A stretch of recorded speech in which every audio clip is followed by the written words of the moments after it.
Introducing Pretty Girls Love Real Estate. Stories of everyday women breaking barriers and building wealth through real estate. Let's get it. Boss. BOSS.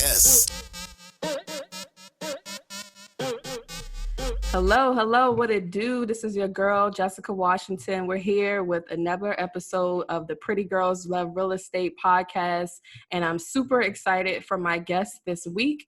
Her name is Joshlyn Ross, and she is another Black queen that's got a platform about real estate. She has a podcast called Real Estate Prep Podcast, and it's all about homeowners, investors, anybody that's looking to get started with real estate and they may not be aware of all the steps and all the process that it takes. So she talks about getting yourself together financially, getting your mindset together to be ready to buy a home and invest. So I'm super excited to have her on the podcast today. Hi, Joshlyn. How are you? I'm good. Thank you so much for having me. Of course. This is a little bit something different that we're doing here. This is my first time having another person that has a podcast. So I'm so excited to share the platform. I'm excited for everybody to hear all the good information that you have, that you're putting out, and, you know, also just put you on and be able to share the spotlight with another Black queen. So I'm appreciating your time for this. Yes, definitely. Even, before us connecting now, we have a lot of similarities and our goals are the same. So I'm definitely excited to do more beyond this, but definitely appreciate the conversation that I know is going to be really fruitful today. Absolutely. So before we talk more about your podcast, let's just talk about you. So how did you get interested and get involved in real estate? Mm-hmm. So that is a long journey, but I'm going to try to keep it short. So basically, growing up, I have family that's involved in real estate. So my aunt is a real estate agent, part-time, it's not a full-time thing. And my uncle, fixes houses. I guess you would call that a contractor. Even though he doesn't consider himself officially that.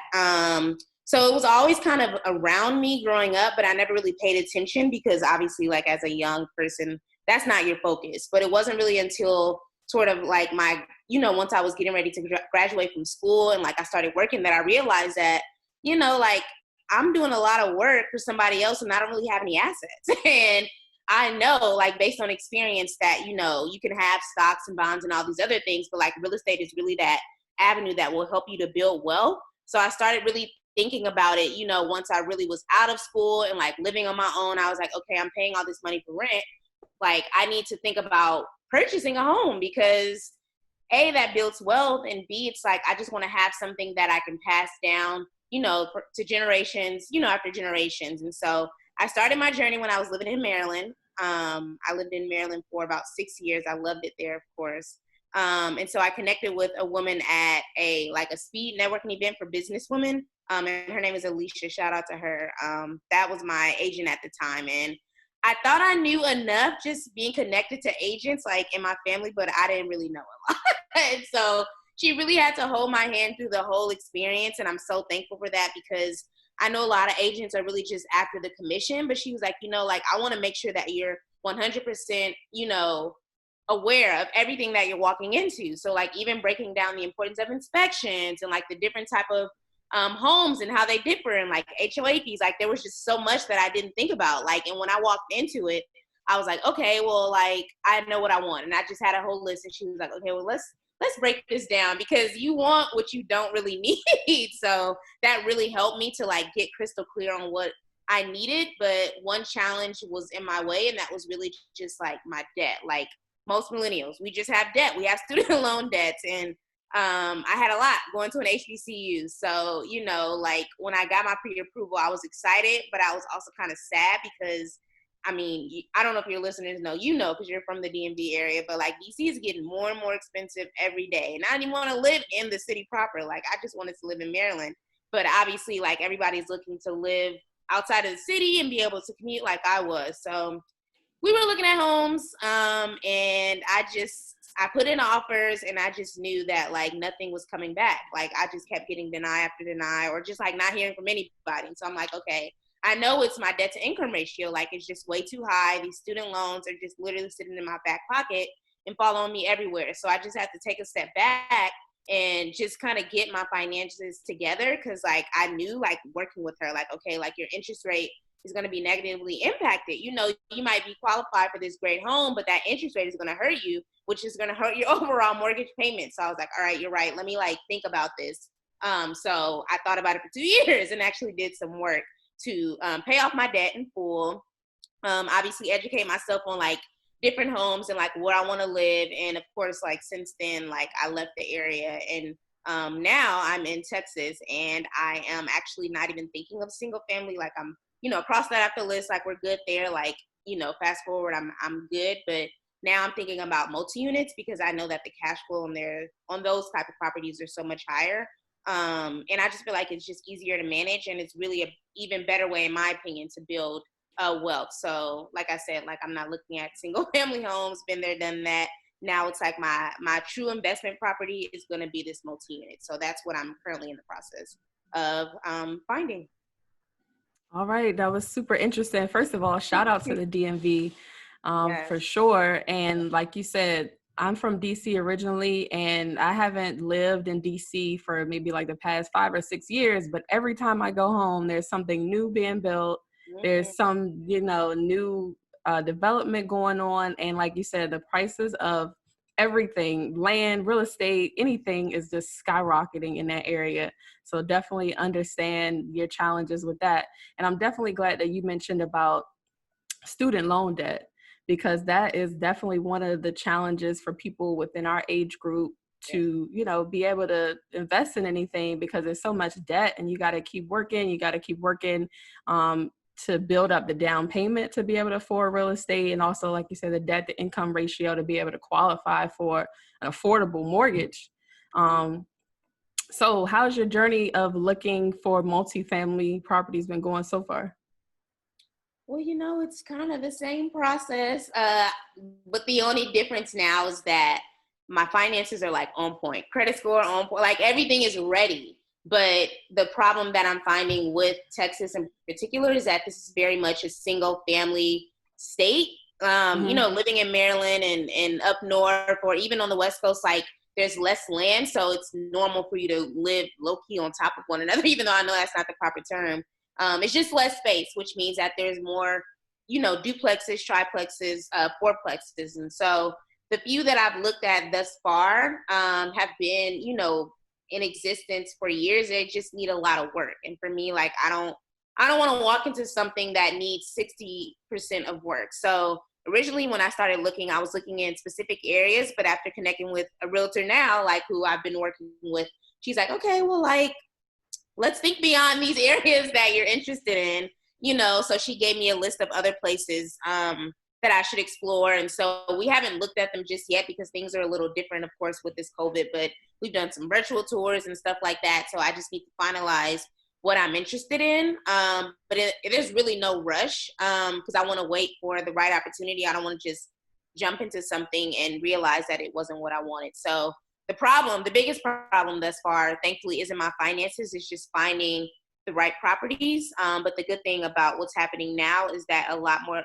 more developers are building duplexes and triplexes. They're just not in the areas that I was interested in. But the other good thing about that is that, you know, being that I've been working from home, like being close to my job was an original goal, but it's not necessarily a goal now. So I'm open to these areas that she's sharing with me. And I'm familiar with the areas. It's not that I've never been to them. So just like waiting for the right opportunity and waiting for some of these developers to kind of finish what they've started is where I am right now.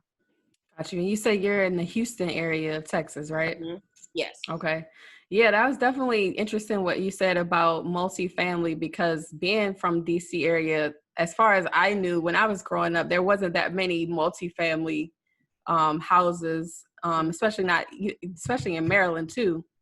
So I didn't get exposed to that really until I moved up to New York, New Jersey, and like every other house is at least a 2-family, 3-family, 4-family. So the market was way different there. Like you said, people are living on top of each other, literally. So every other house is that type of home, but that's beneficial for somebody looking to invest because you can live in one unit, as what's definitely what I did, live in one unit and then rent it out to other units. Yeah. So are you looking to do like a house hack strategy with your search in Texas, or you just want to buy the multi-unit home? I'm considering two routes. One, yes, of course, house hacking. I just don't feel like right now where I'm at, it doesn't make sense for me to be paying a mortgage for one property. Like, I want to be able to, like I said, generate that cash flow and then move on, like you said. But I'm also considering short-term rentals and renting out the other side on like not Airbnb because they're going through things, but I'm thinking about that as an option as well, just because there's a lot of business that comes in and out of Houston. Like, we have one of the like major medical hubs. Like, the medical center is like very well known across the country. But then there's also like a lot of corporations that are headquartered here. So I've been thinking about like creating, my other side, because I think ideally I would want to start with like a duplex. That's what we've been looking at so far.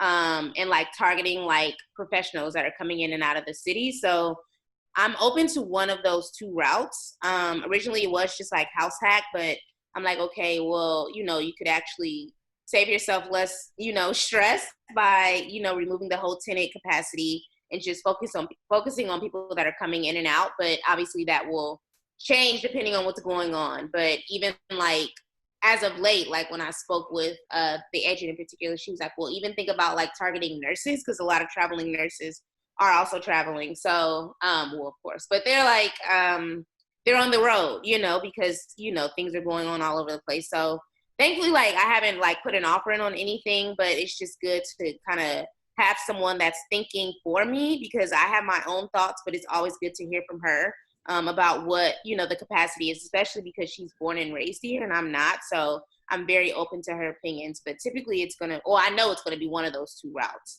of either house hacking and just kind of moving on and building up the portfolio, or the short-term rental route. Okay. Yeah, I'm glad you said that, because a lot of people think about rental real estate as one thing, just getting a family for a year lease. And there's so much more opportunity out there with the short-term rental space. It's definitely more work, because I've dabbled in that market as well. It's definitely more work, more turnover, just a different type of process. But there is definitely a market, and you make so much more cash flow because there's that much more turnover and work and everything involved. So we can talk about that offline, because I can definitely help you with that. But I need to have a whole episode just talking about short-term rentals, and not just Airbnb, but there's like you said, nurse housing, corporate housing for people that work in the area that may be on temporary assignment. So cool. And shout out to you you say you paid off all your debt. That's amazing. That's amazing. That definitely that deserves its own applause for that. So shout out to you. All right. So let's transition over to your podcast. So why did you start this podcast, and who's your target audience for this? So I started Real Estate Prep because I felt like there was a space missing for people that were just completely new to real estate, like might not have the advantage I had of having, even when I lived in Maryland, like my aunt obviously wasn't there, but like she would still be able to speak to stuff, because most things kind of stay the same. It's obviously it'll differ in some ways state by state, but she understands the ground level, of real estate. So some stuff that I maybe didn't want to ask my agent at the time, like I could just ask my aunt, and I feel like everybody doesn't have that. So like, even like defining like, what is a debt to income ratio? Like, what is a pre-approval, and how does that differ from a pre-qualification letter? I just feel like there was no one speaking to that for women in particular. I feel like when I was like looking for advice and guidance, I would ask, one of those two people, or I would just do my own Googles, but they would always talk about, flipping or wholesaling. And I'm also interested in those things, but I'm also just interested in like getting my first property. Like, that's just what most people want to start with. And for me, like, it's a little different, because I'm like, I got my first property, but I need to start making money off of it. So like, just finding a space and creating a safe space for people to really understand how real estate works. And like, for those that don't want to go to the investment route just yet, even though I do consider your primary residence an investment property, and obviously it's going to be a little different with multi-units and stuff, but I just know of so many people, and so many women in particular, who are just so scared and overwhelmed when it comes to the world of real estate, and you really don't know what you don't know. So I'm like, I want to like dumb it down as much as possible, because I know that I had all these questions, like what what is an inspection and how many of them do I need? Like, just that's what I do on my podcast. Like, I want to say like 20% of the episodes are of me kind of sharing my journey in real estate, but like the ones that I feel like are most fruitful, not only for me, but for my listeners, is when I bring on inspectors and I bring on contractors, agents, because these are the people that are in the field. Like, I can give you my experience, but like, I want you to learn from someone who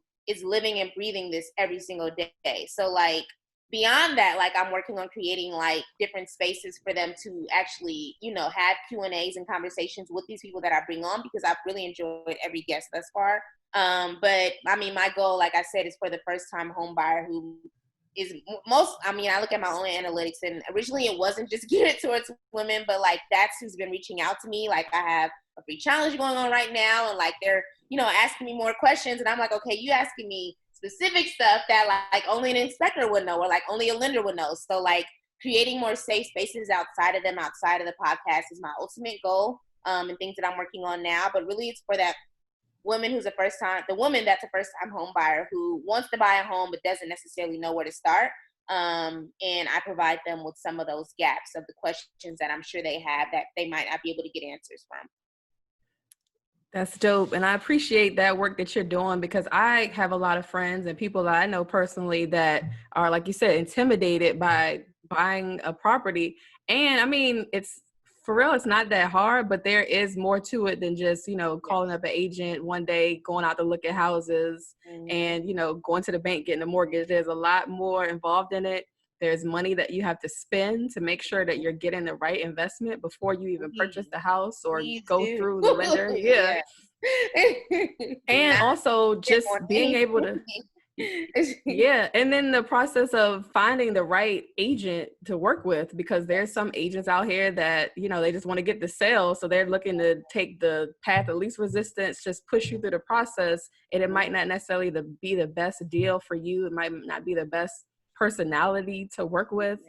So all of that's super important. So I want to talk about, you mentioned that you had a challenge going on for people that are looking to purchase a house within the next month to 2 years, to just, you know, get themselves together, to, you know, prepare themselves for everything they need to do. So can you talk a little bit about that?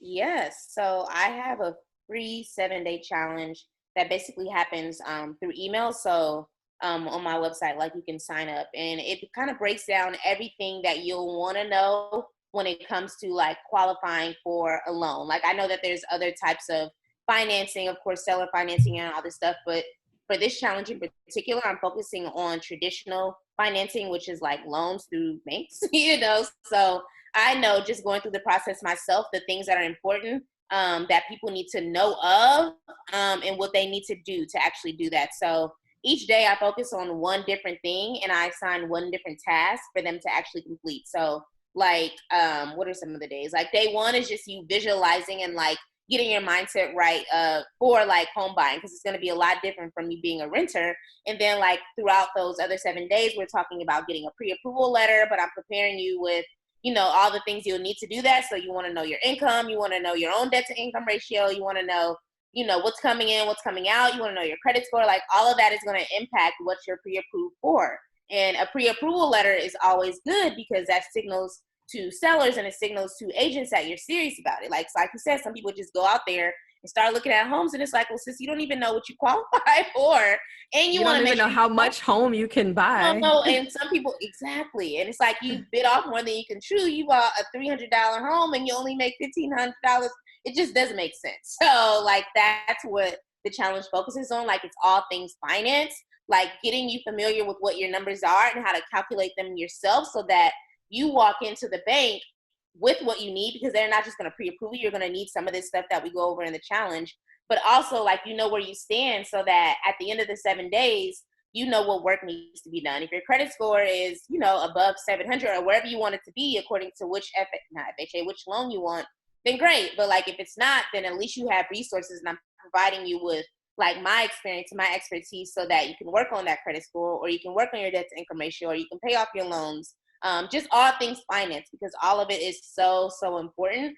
And I feel like that's really where you need to focus. Like, not focus on, you know, what you want in the home. All that stuff is going to come later, but let's focus on your finances, so that you can make sure you get the absolute best loan at the best interest rate as possible. And as you know, the higher your score is, the better it'll be for your overall interest, which means it positively impacts your mortgage payments from month to month. So that's what I focus on from day to day. And it's free, 7 days. I provide videos because some people learn better visually. And then again, I give you that one task that's associated with whatever the topic is that day.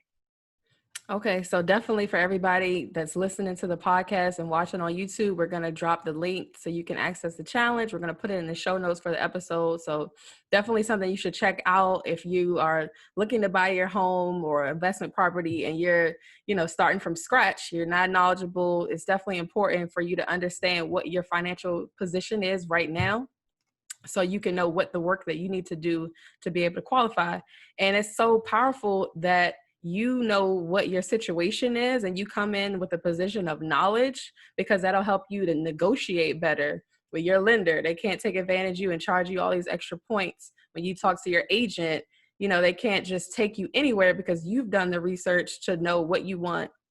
And I think it's also important to note that a lot of people, when they're looking for a house to buy, to live in for themselves, they're concerned about stuff like, the paint color and the neighborhood and, how the outside looks. All that's important for sure, but that's all stuff that you can change. Mm-hmm. So the most important thing is the numbers, knowing what your interest rate is going to be, knowing, how much of a payment that you can afford, what's the equity, is there going to be some appreciation in this area going forward?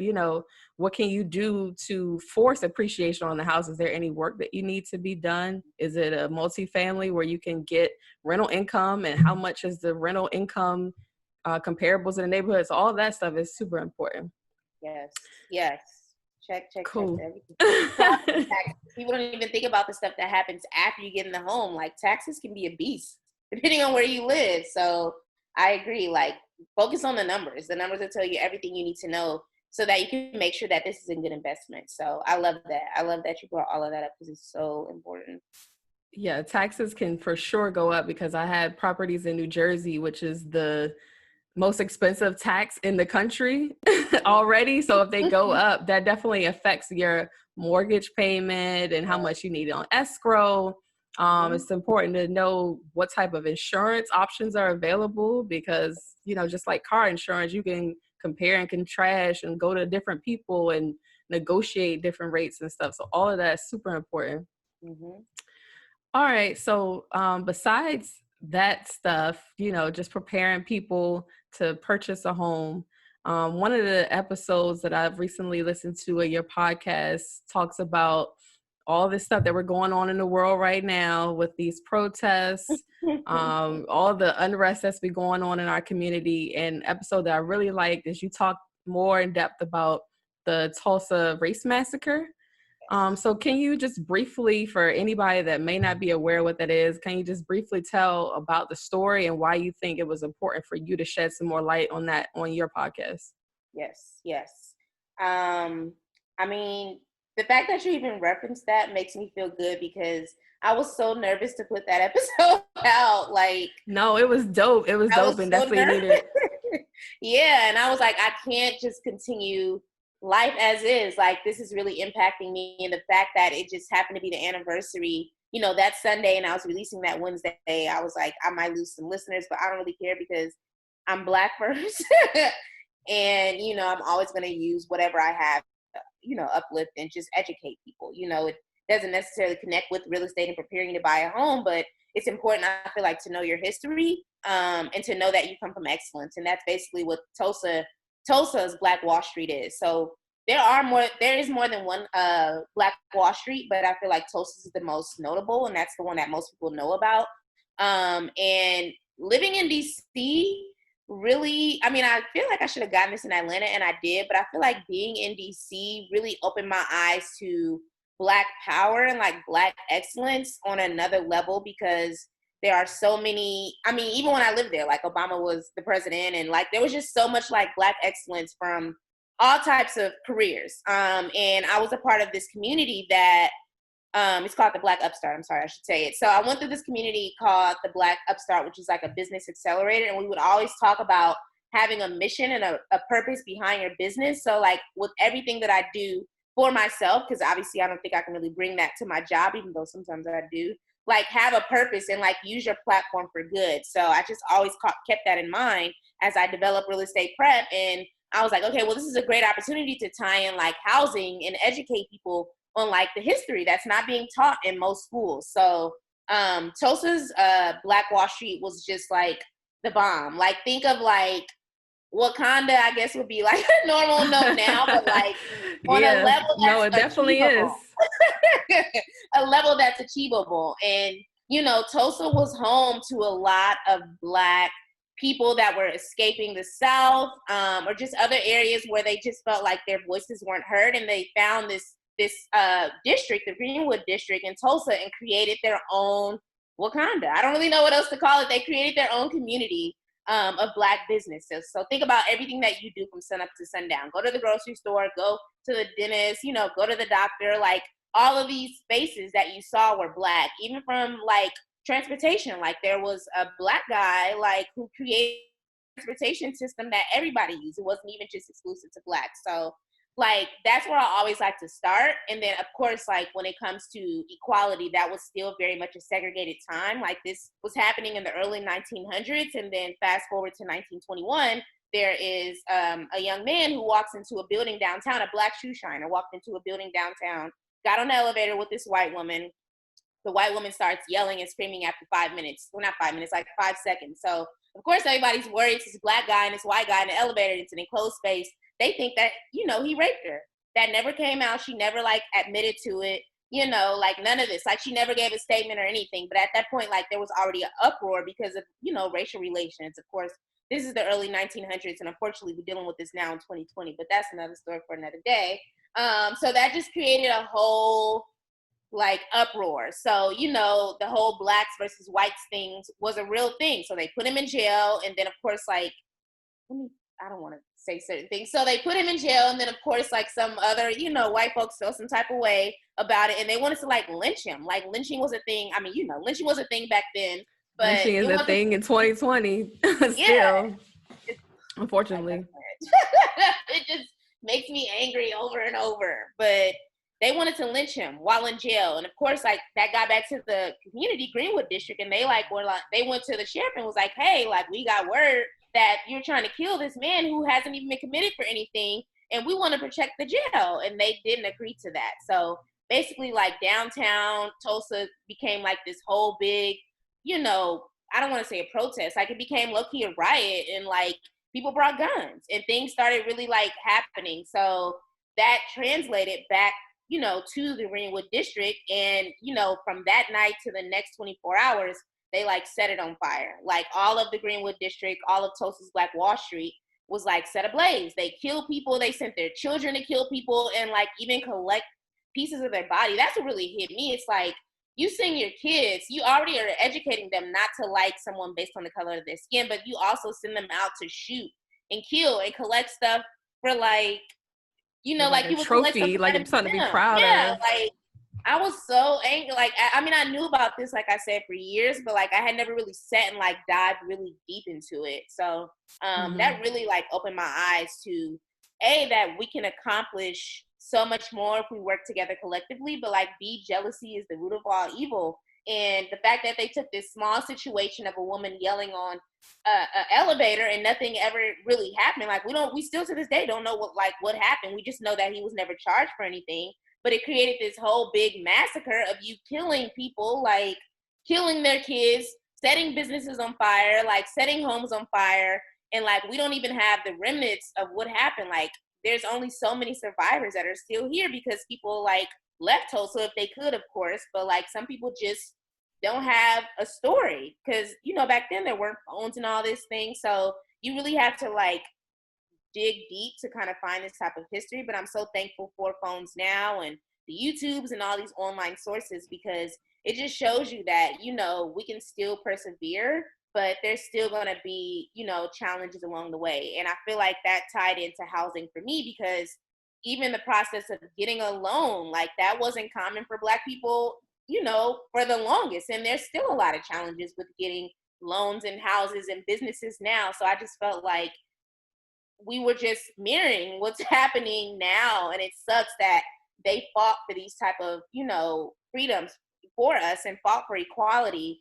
And the fact that 2020 is happening and we're still facing the same challenges really just forced me to like use my platform to talk about this, and I wanted two things to happen as a result. Like one, like I said, to be reminded that we are better together. And, two, that our dollars can circulate the way that we want them to and the way that they do in other businesses. If we really like put ourselves first and not down other Black businesses. That really hurts me when I see that online. People just comment on their businesses that are doing the best that they can. But then be like, to protect yourself, like things happen and things can just escalate so quickly. So I just wanted to highlight that story in particular. And I got, like I said, so much good feedback, though I was scared to put it out there. And I'm going to do one on Durham's Black Wall Street, which is very heavy on just overall banks because that's a huge bank capital. Well, that in Charlotte. And then there's also like a unofficial like Black Wall Street in Virginia. In Richmond, Virginia, that I want to discuss as well. So yeah, just remind you of your excellence, but know that there's going to be some, adversity as well, but that we're just ultimately so much better together. That was my goal.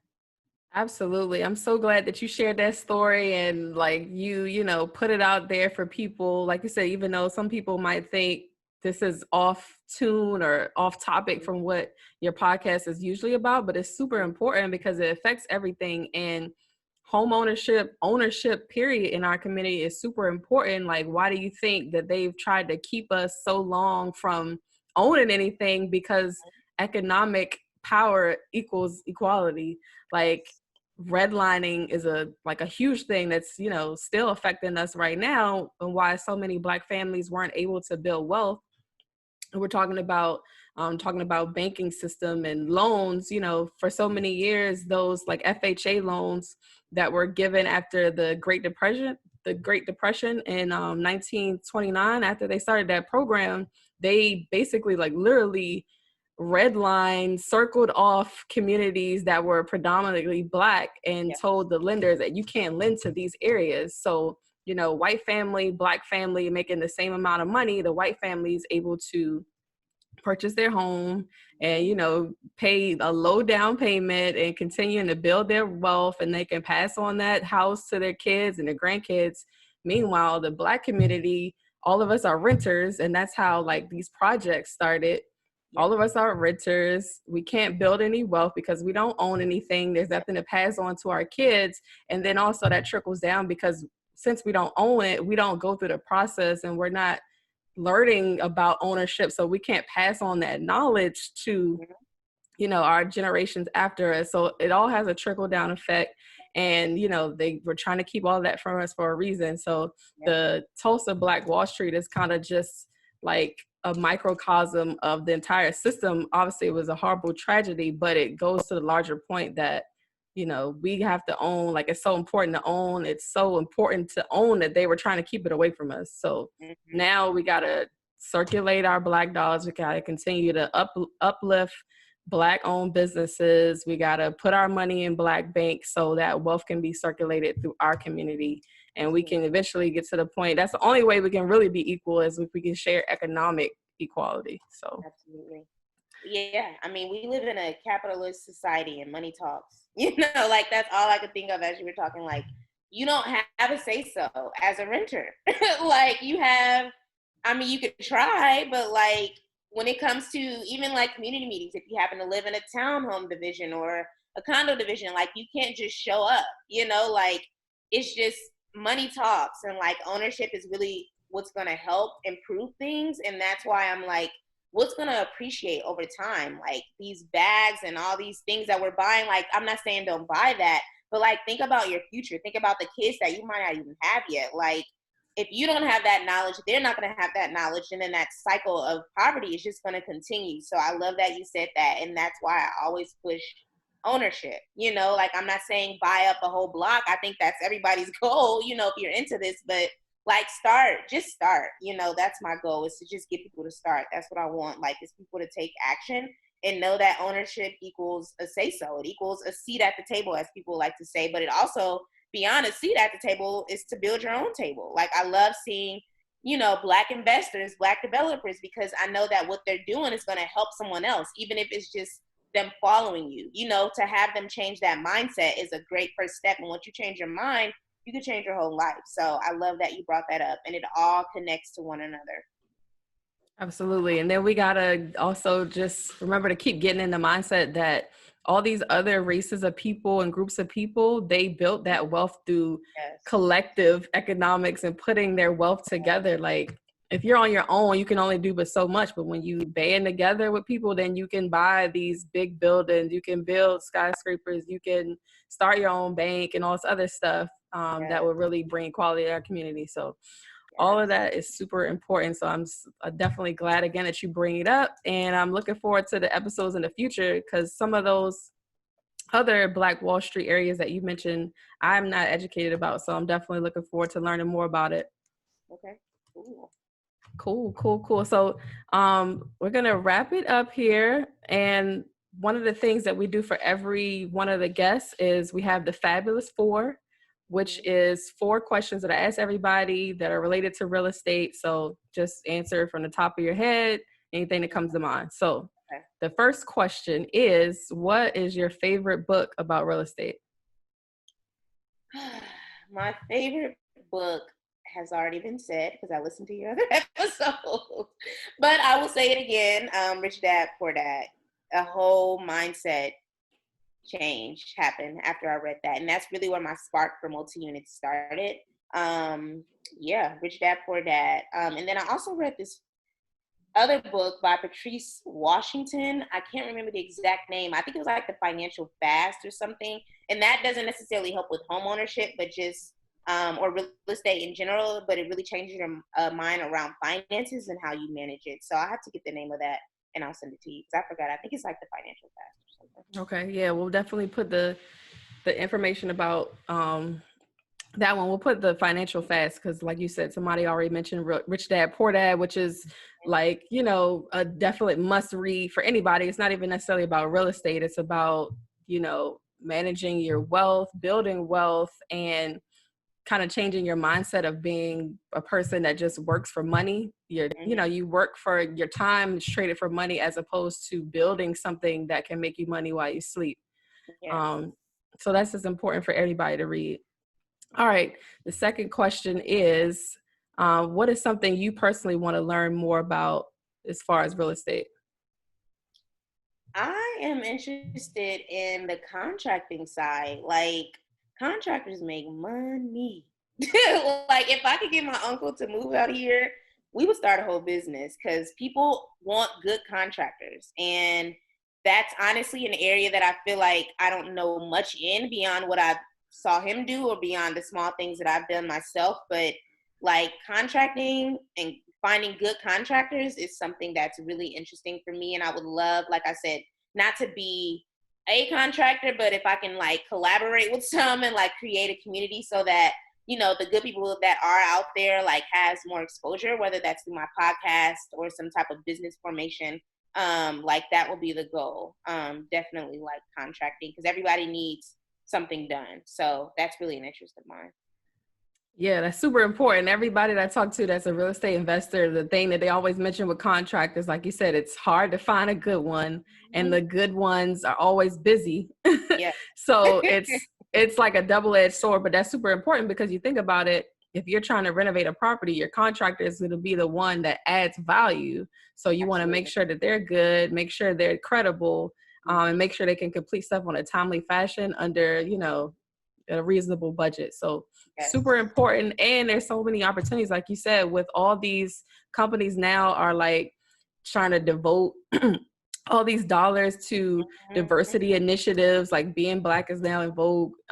There's a lot of opportunities with the local, state, federal government, everything with all these companies now that they're looking to hire specifically people of color. So that's super important. So I think another opportunity for me, because I want to make sure that I'm educating from both sides based on my career. Like when I lived in DC, like I was a government contractor, and people think when it comes to selling to the government, it's like, oh, you have to work in marketing or business development. But like, no, like a service can still be you being a cleaner, you being a developer for a new building. Like those are things that government agencies are still looking to buy. And they buy a lot of it. I've seen the numbers. So, a lot of contractors, whether you're a painter or a builder, like you might just be focused on homes. But like for me, like if I'm working with you, because I want to build a whole community of like Black real estate, I am building a whole community of Black real estate professionals, and I want to educate them the way that I'm educating, home buyers on the opportunities that are out there beyond just residential. Like, I think that's where everybody starts, but it doesn't have to stop there. And I really like that your recent guest, was her name Nate? Yes. Mm-hmm. Yeah, she spoke on commercial real estate, and I was like, yes. Like, even like multi-use properties, like there's just so many opportunities to like make more money in this real estate game. It's not just residential, like it's multi-use or mixed use. It's commercial buildings. It's being a supplier for some of these corporations out here, especially like now that the whole workforce is changing. Like that's going to be some opportunity for you as a business, but you have to have your business in order to actually do that. So I think it's so many opportunities. And that's where contracting really interests me. And like I said, I want to attack it from both sides. Like I want to work with these professionals to make sure that they're aware of these opportunities. And then I want to, of course, work with home buyers so that everyone feels like they're getting what they need. Like I want to work with good people. I know that there's a lot of bad people out there, but like I want to focus on the good ones and the good Black ones, because I mean that dollar, it has to circulate, and if I have anything to do with it, it will. Yeah, so many of these government entities, like besides all what's going on now, a lot of them already had like a certain set aside for minorities already. So they already had those programs in place that if you're a minority owned business, a women owned business, you already were put into a smaller pot of set aside money. So that already existed for a while now. But now that a lot of these private companies are now devoting, these funds, $100 million fund, everything, that's another opportunity for us. But the government stuff has been existing for a while now. And then I'm also glad that you mentioned that there's more opportunities out there than just residential, because that's one of the points that I like. One of the reasons that I made this podcast is because I wanted to also educate us that, it's not just about investing or buying a home. Like there's so many different layers to real estate, so many different avenues that people of color are involved in. Yes. And that we may not be educated about. I know, until I really got into real estate and was immersed in it, I didn't know about all the different things about commercial, like you said, mixed use, appraisals, mortgage-backed securities, REITs. There's so many different areas of real estate besides just buying and selling houses. So I'm glad you said that. Yes. All right. So the third question is, what advice would you give to yourself knowing what you know now about real estate?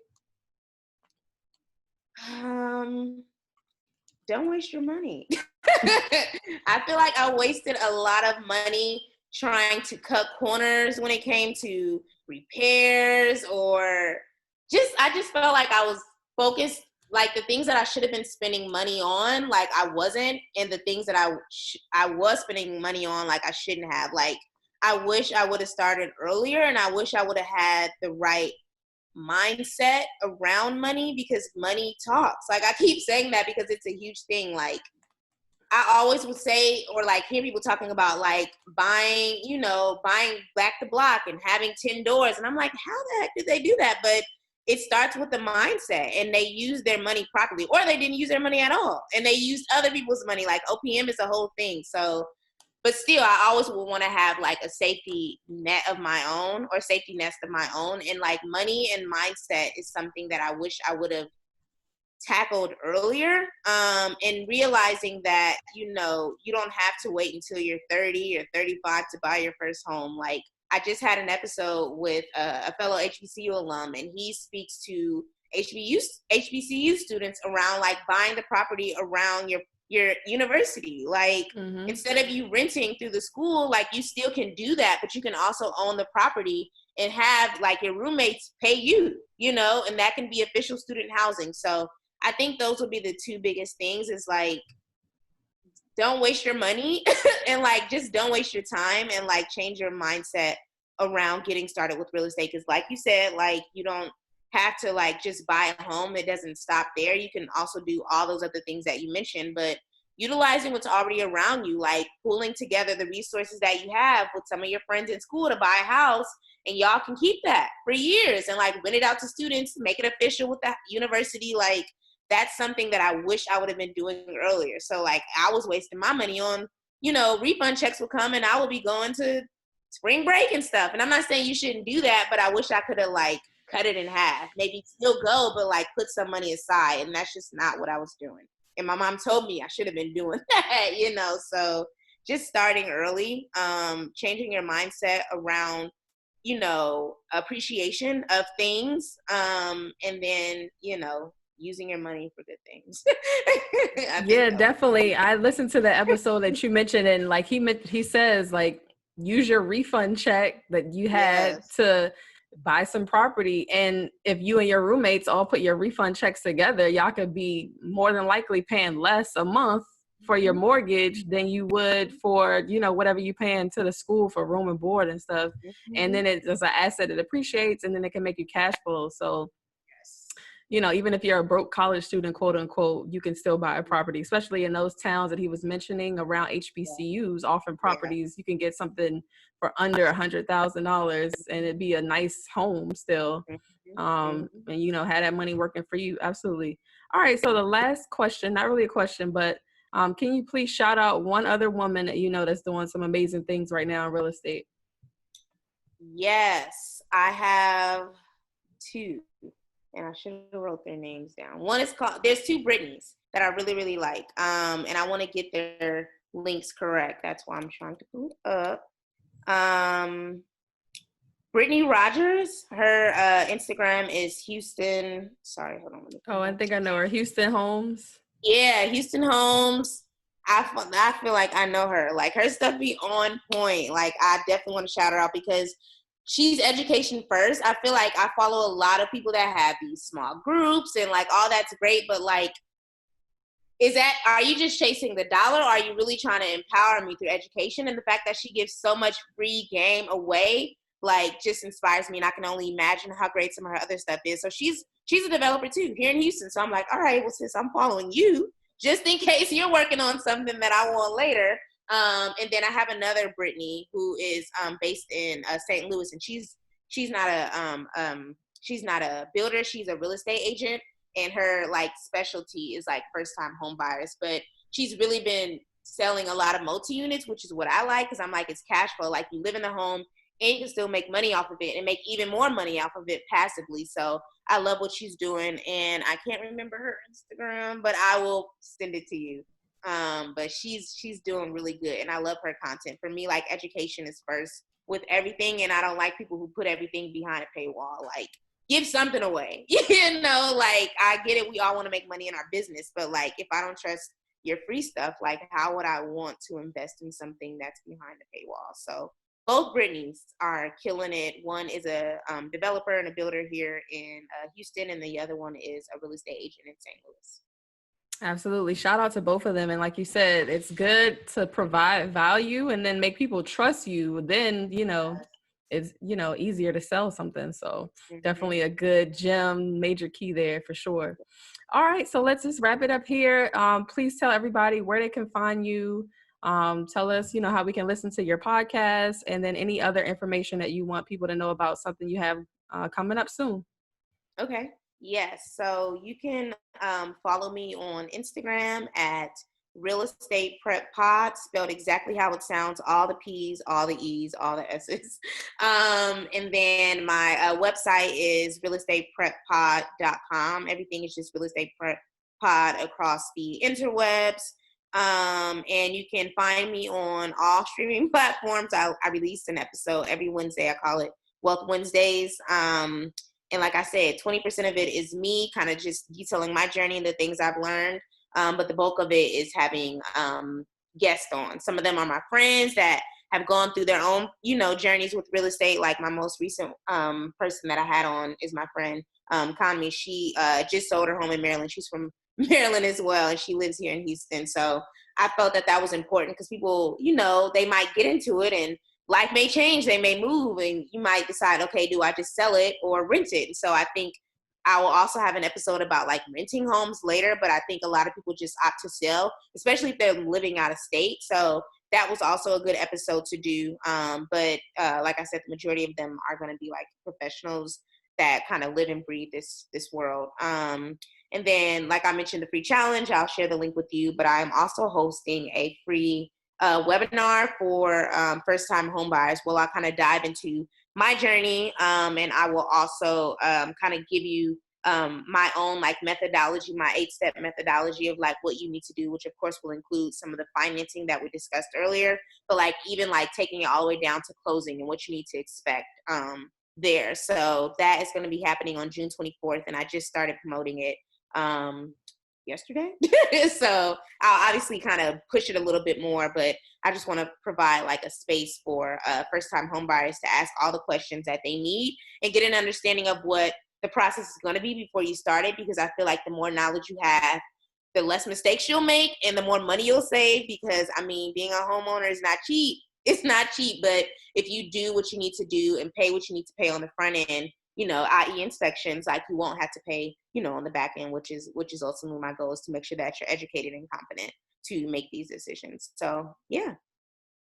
All right. I think this was a super dope episode. I really appreciate you coming on and sharing some knowledge with us. Everybody, again, go out and subscribe to the Real Estate Prep Pod on all streaming platforms. It's really informative. It's really entertaining as well. So definitely go check that out. And again, thank you so much for joining us for this week's episode of Pretty Girls Love Real Estate Podcast.